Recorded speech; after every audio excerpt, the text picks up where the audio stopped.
Heyo, welcome into CHGO Bets Daily, presented by DraftKings Sportsbook, America's top-rated sportsbook. Download the app today and use promo code CHGO when you sign up. Welcome into a remote/bets version from Studio A. I'm Sean Anderson, live from Studio A. You can follow me on Twitter at Sean_W_Anderson. Alongside me is my partner in degeneracy, Cody Delmendo. You can follow him on Twitter at Cody_CHGO.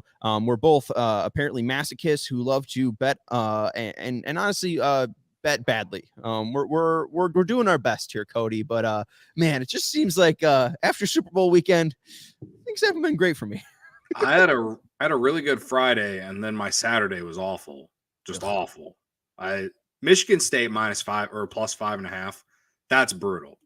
They were leading by like 10 points with a minute to go, and not only did they blow it, they go to overtime with Iowa and lose by 6.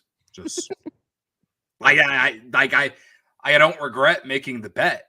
I just blame Tom Izzo and his teenagers for not finishing the job. Like they don't have that killer instinct. You know, it's I couldn't believe it. I couldn't buy a bet on Saturday. I think I went like 3-9, 3-10, something like that. I started off 3-1, and then the number that I finished with in the loss record stayed. It just kept climbing, and I only finished with 3 wins. So yeah, it was an ugly weekend for me.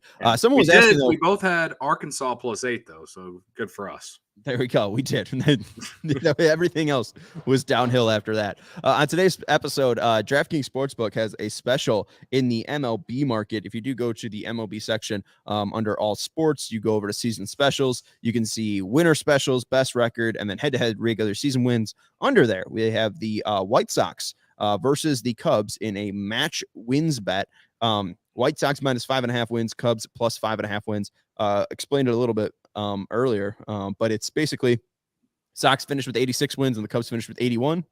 You know, if you pick the Cubs on that side, you would win that bet because there's only a 5-win difference. If it finishes at 86-80 and you took the White Sox side, then you'd win that bet. And obviously, basically just do the math between the win totals.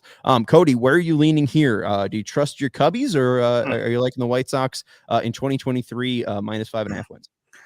Well, wearing the Cubs shirt that I am, I just want to let everyone know that this is not bias. I just feel like both teams are very, very similar, and I would not be surprised if they both end up around the same win total or like close to it. So I like the line that it's at 5.5.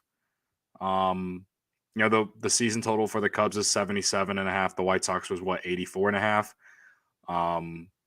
I think the Cubs can go over the 77, and the White Sox, I think they could go over the 84 as well. But the reason that I like the Cubs at +5.5 is just because I think the White Sox are in a similar situation as the Cubs in terms of they're going to need these certain guys to play better than they did last year. And the Cubs are kind of in that same boat.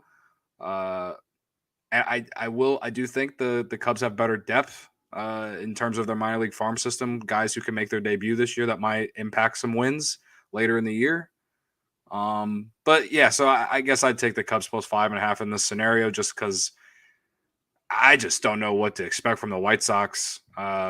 They could easily, on the flip side, the White Sox could easily win 90 games if they stay healthy and, Giolito gets back to being Giolito that, he was, and Eloy Jimenez stays on the field and hits 40 bombs, and Luis Robert, has the breakout year we've all been waiting for, and Yoan Moncada is even just an average player this year, so it's tough. But whenever it comes to these types of future bets, I would lean the Cubs on this one just because they're both teams in very similar situations, and the win total will depend on what players show up and play. And I think that I honestly just don't think it will be their wins will be that far apart.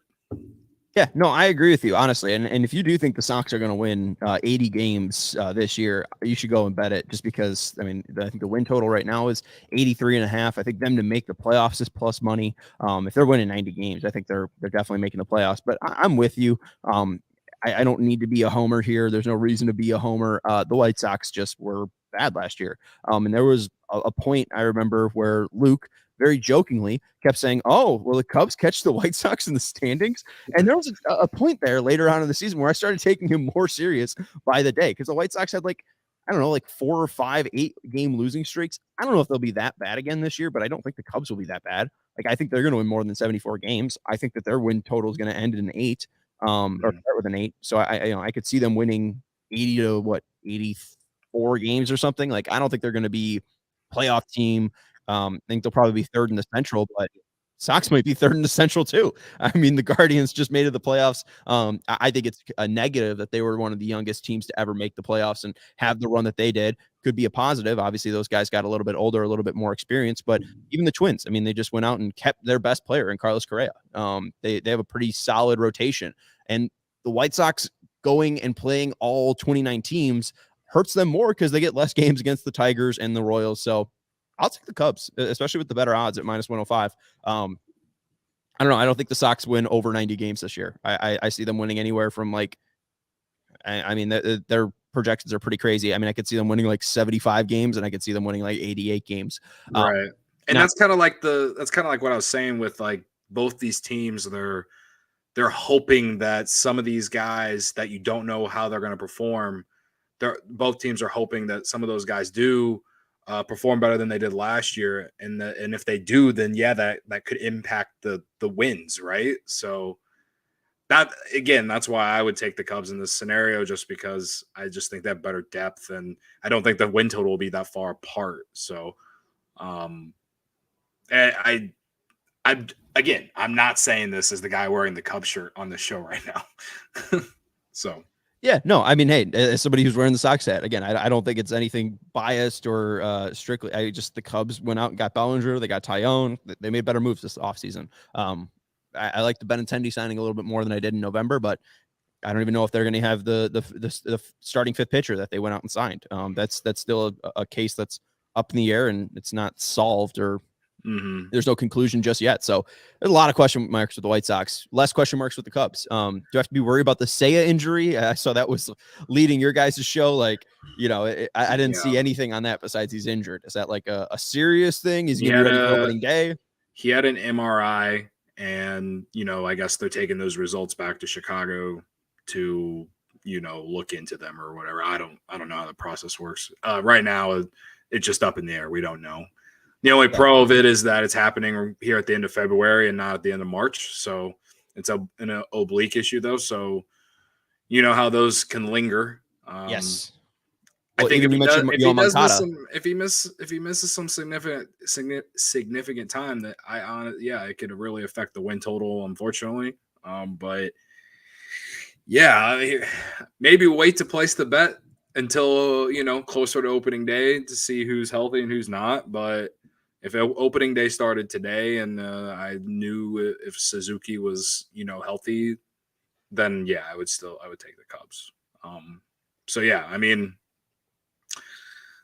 with the White Sox too, the starting rotation there's just a lot of question there outside of Lance Lynn and Dylan Cease, obviously, in my opinion, at least. I mean, right. Yeah. I mean, Michael Kopech says he's not even going to be, he might be ready for opening day.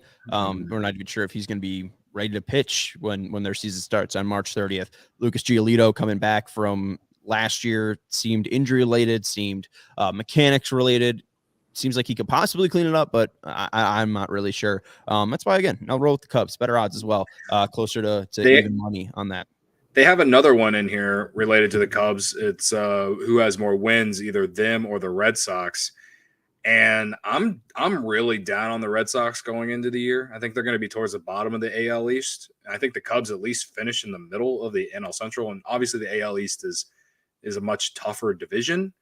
But the Cubs are at minus 105, and the Red Sox are minus 115 for like who just has more wins.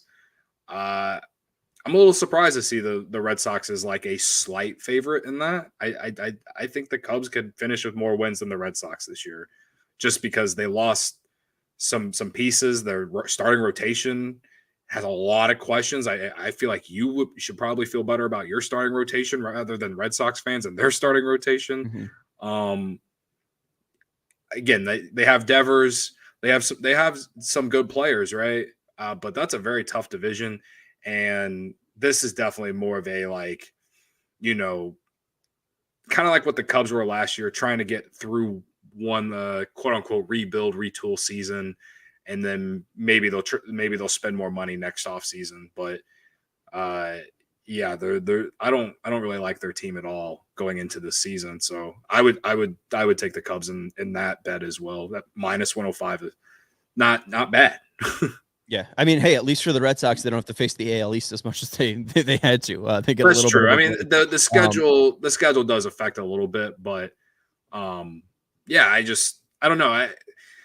Pitching has such a big key in teams winning, and the Cubs don't have like an ace, but I do think they have some just really solid dudes who can eat innings. I think their top three is better than the Red Sox top three, unless Chris Sale turns into 2018, 2019 Chris Sale again. And it's been a few years. I know he's been hurt, and I know last year was kind of like a freak accident type thing, but he's their number one. Like, I don't know if he's going to be able to stay on the field. Yeah, no, absolutely. I mean, you could just say that for any of their pitching staff, really. I mean, outside of, I would say, Nick Pivetta, who doesn't have too many issues, but even Garrett Whitlock. I mean, he's been a guy that hasn't been able to get over 100 innings in a year yet. Chris Sale has injury issues. Corey Kluber isn't the same Corey Kluber due to injury issues. James Paxton, will he even be able to play? I mean, he's consistently injured. I mean, they got a lot of guys that they are just hoping, turn it around or have healthy years. So, no, I agree with you. I think the Red Sox fading them on that specific prop right there in the season specials is a great play. Just because, again, I think the Red Sox will probably be a team that struggles more than you'd expect. Like the Cubs might not have a Rafael Devers, but they do have a little bit more of a complete team there. So I like that play. Also want to let you know, again, DraftKings Sportsbook offering these fantastic season specials. They have team futures right now, World Series straight forecasts. If you really want to get specific on which team will beat another team and bet on it, you can get great odds. Most of them start right now at 30-1. So maybe it's something that you could start hedging as well. Cody, maybe we'll make those picks a little bit later, but we also have the NBA No Sweat Same Game parlays. Those are fantastic and fun to take advantage of. You get those every single day. Bulls play tonight, or play tomorrow. I'm sorry, they play Tuesday against the Raptors, but tonight you got the Pelicans and the Magic, the Celtics and the Knicks, the Heat and the 76ers, and the Pistons and the Hornets, all able to place NBA No Sweat Same Game parlays on. Again, we just gave you some MLB futures. I've been loving college baseball. Make sure you download the app now and sign up with code CHGO. New customers can bet $5 and get $200 in bonus bets instantly only in the DraftKings Sportsbook, an official sports betting partner of the NBA with code CHGO. Minimum age and eligibility restrictions apply. See show notes for details. All right, Cody, I know you got a parlay tonight with college basketball teams. What else you got? Or are you just going to the parlay? Well, I'm just doing the parlay because I don't like tonight's college basketball slate. It sucks. Like the best game is Florida State and UNC. And I know in the Discord someone asked about it, and I don't want to touch UNC as a 7.5 point favorite on the road. I don't care who the hell they're playing. I don't want to touch it. So I'm using my DraftKings stepped up same game parlay, or not stepped up same game parlay, but just stepped up parlay boost or whatever they want to call it. 25% boost or 20% boost on a 3-leg money line parlay. Nevada, Iowa State, and Howard. Nevada on the road at Wyoming. Wyoming's one of the worst teams in the Mountain West this year. Iowa State at home against West Virginia. West Virginia is not a good road team, and Iowa State is just better at home. And then Howard at South Carolina State. South Carolina State has won 5 games all season, and Howard is like 17-14 or something like that. They're 5.5 point favorites. All 3 games, over minus 1,200. So, or minus 200, more than that. So, pretty big favorites here. Again, when you use the boost, it has to be minus 300 or less. So, that I wish I could use the bigger ones, but they just don't let you if you want to use the boost. So, yeah, that's what we're riding tonight. $10 to win, $33, woo, and then hopefully go into a very nice Tuesday slate. I mean, it's a tough night just because it's tournament night, but it's also not tournament night. It's like the end of the regular season for college basketball, but it's also tournament time. I have one college baseball play, Cal State Fullerton. Made that bet last night, and then like all of the college baseball experts I follow on Twitter also are riding Cal State Fullerton. So let's go. Cal State Fullerton seems to be a hot pick. I don't know if that's a good thing or not. Whenever it seems like anyone is on something, it probably will turn sour. But hey, let's see what Cal State can do there at home against Michigan. You also got the A-Sun tournament starting. So I'm going to play some A-Sun games, and I'm just going to take teams to advance, right? And I know it's some disgusting matchups like Florida Gulf Coast. And I was Queens. Queens, yes. And then North Florida versus Bellarmine. I'm going to take North Florida money line minus 140. Bellarmine usually is an outside shooting team. North Florida plays a zone. And two, I think they also use a lot of ball movement. The thing with ball movement that really doesn't beat you is, when you're playing a zone, you're not really beat by, ball movement hurts man to man because you're setting picks, you're setting screens. Zone, you just got to stay in your area and guard that. I think North Florida defensively will be able to shut down Bellarmine. And then Florida Gulf Coast, they were really good earlier on in the season. They seem to be the most talented team, and they're also one of the more experienced teams. So I'll take a team that's more experienced, a team that's been here before. Maybe not the best regular season, but the tournament's where you start anew. This is for a tournament bid if you are able to run it. So let's go Dunk City, Florida Gulf Coast money line plus 110, North Florida money line minus 140, and then Cal State Fullerton at plus 115. I like the Florida Gulf Coast. I was looking at that one and I didn't really know what to choose, but yeah, they were ranked at one point this season. So yeah, and then with this conference, obviously it's not a Power 5, so whoever wins it's going to the tournament. So it's like do or die. So I wouldn't be surprised to see Florida Gulf Coast come out and run the table for this for the same reasons you just said. So I do like that one. Maybe I'll ride. Always a chance to. But that's it. I'm kicked on bets. You seem to be kicked on bets. We'll have more for you tomorrow. We'll be recapping the craziness in the Big Ten. Cody, I'm sorry. You'll have to talk about your Illini. I apologize. Even Greg Bragg's is Purdue looking pretty rough. Gary Ross's Hoosiers are the he's going to be in the chat, and he's going to be insufferable. Can't wait. He's just a happy guy. He's just a happy guy eating his Subway sandwiches because you and Greg keep losing. My team won and then had the worst loss of the year a few days later. There's nothing to feel happy about. No. I mean, can only be happy for like a day or two if you're an Illini fan these days. We were all looking forward to the Northwestern game. I didn't even think the Ohio State thing was going to be an issue, and it was by 12. That's the state of college. Wow. This is the state of college basketball this year, man. There was a ton of upsets yesterday in college basketball. Tulane was a big favorite against Wichita State. They lost at home to them. Florida was up 25 against Florida State. Yeah. Florida State came back and won.